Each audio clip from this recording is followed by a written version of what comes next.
Good morning, AMP nerds. Well, it's morning where I am. Marshall JTM45 reissue from 2019. It lives in a studio.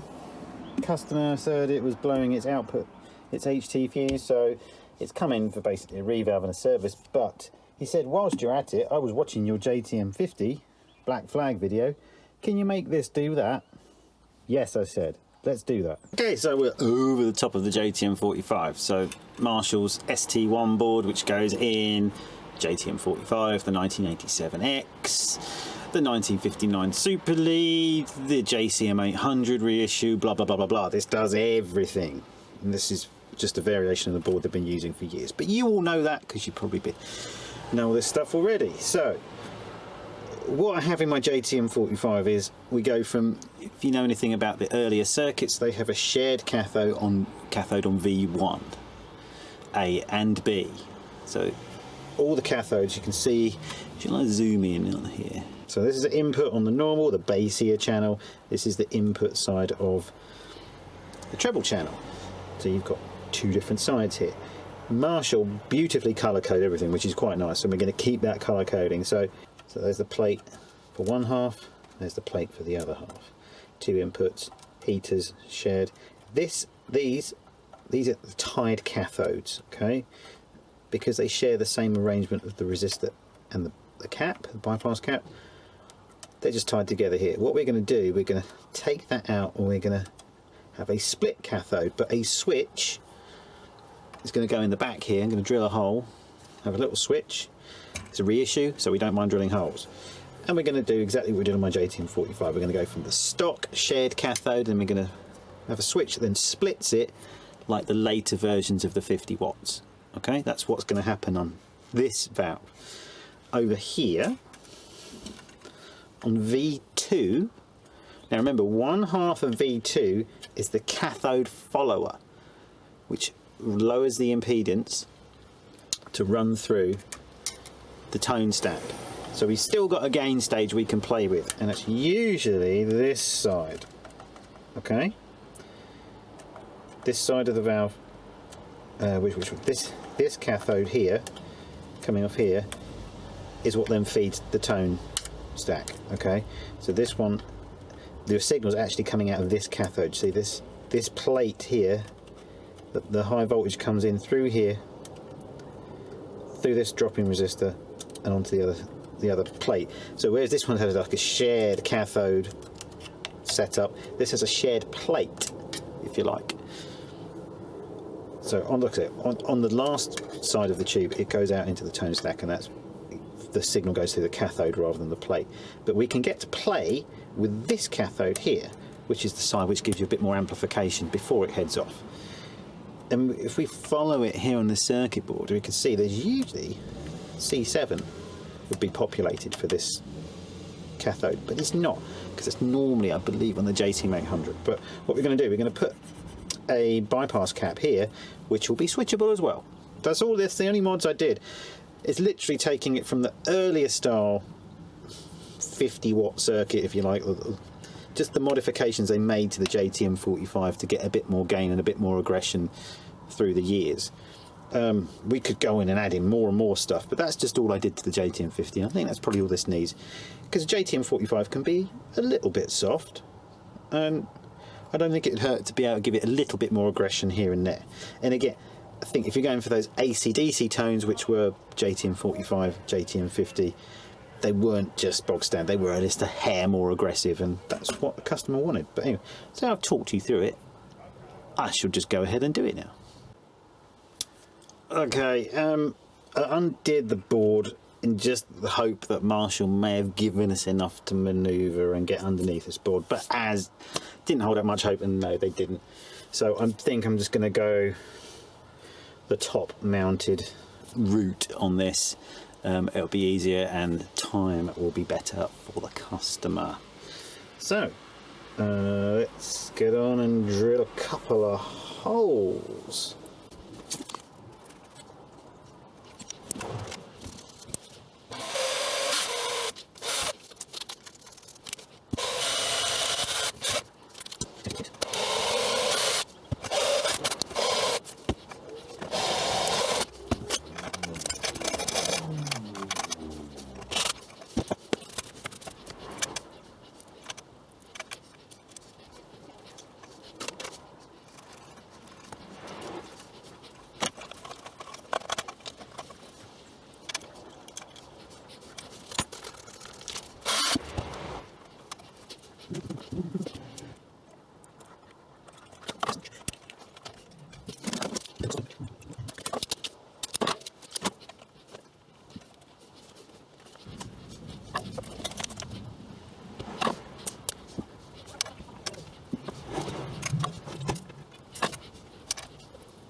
best I can show you this. So this is the common connection in the middle.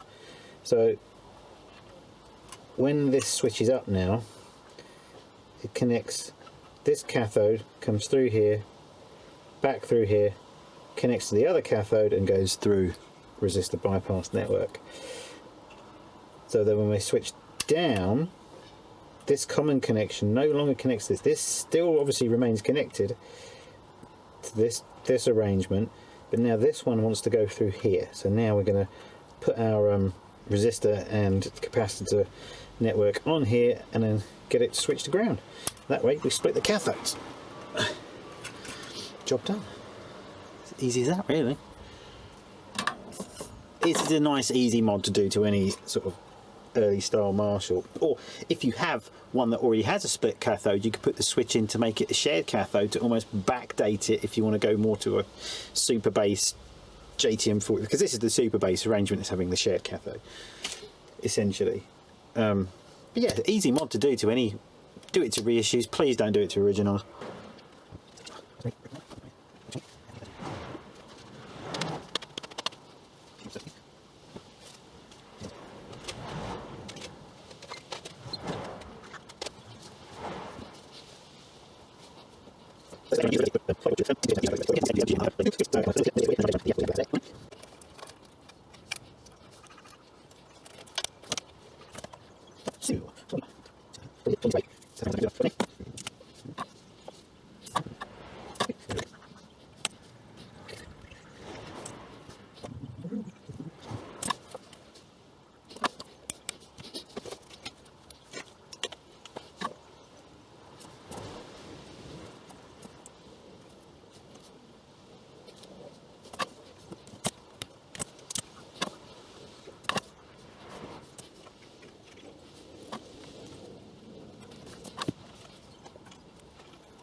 So that's it, mod complete.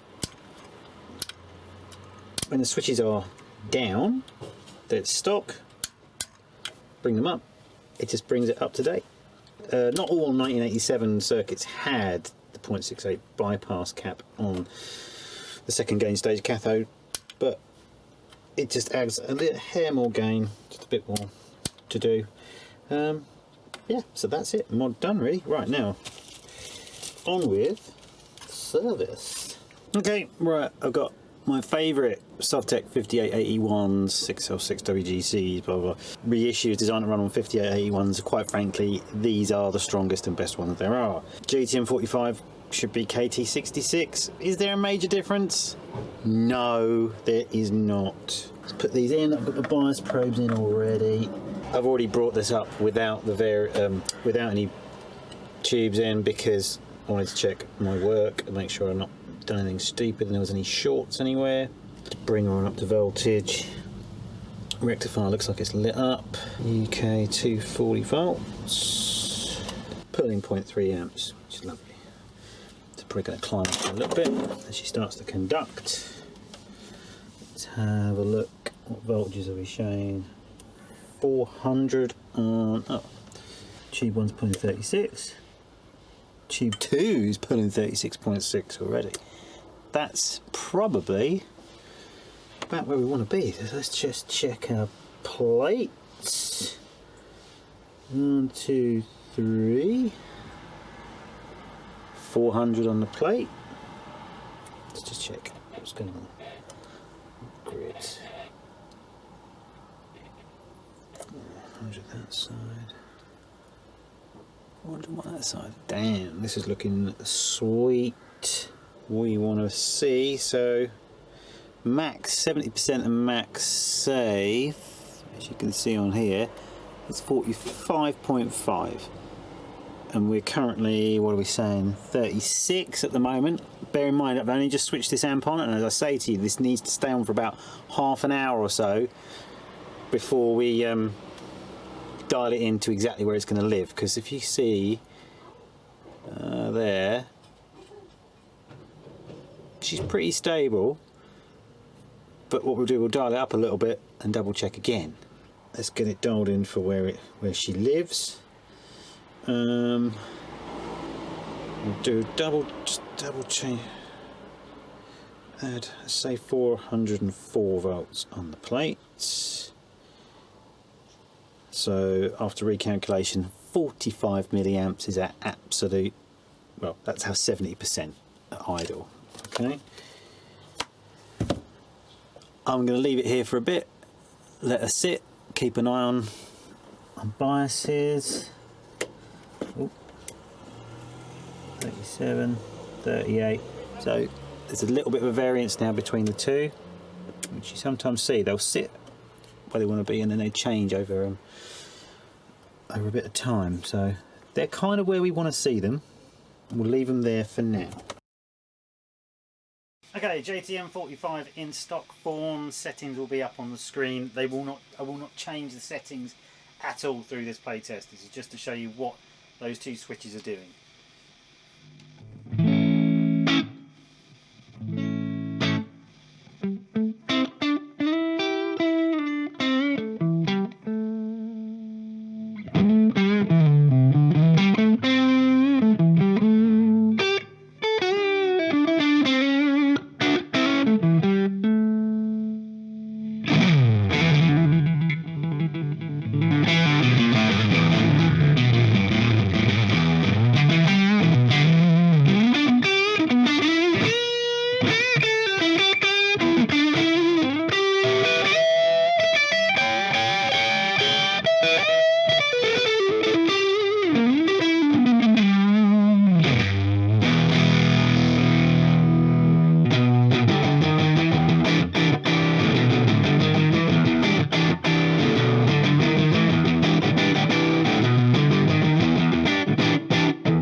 Split cathodes on V1.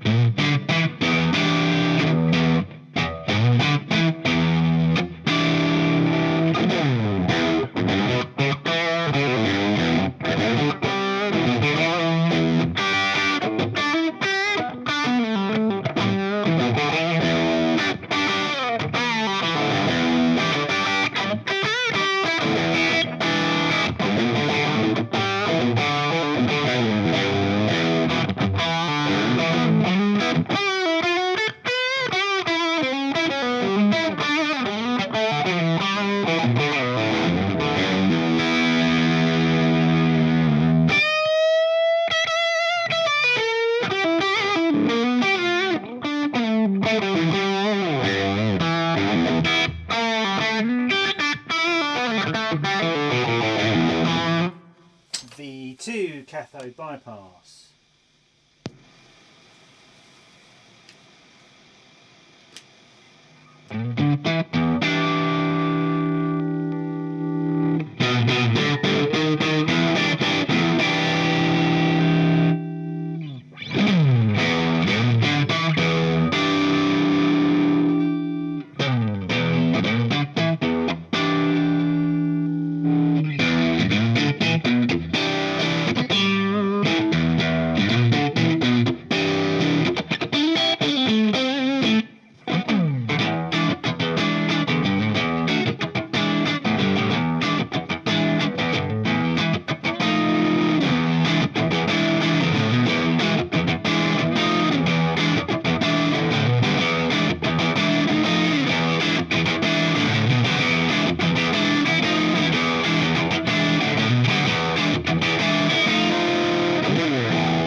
Back to stock.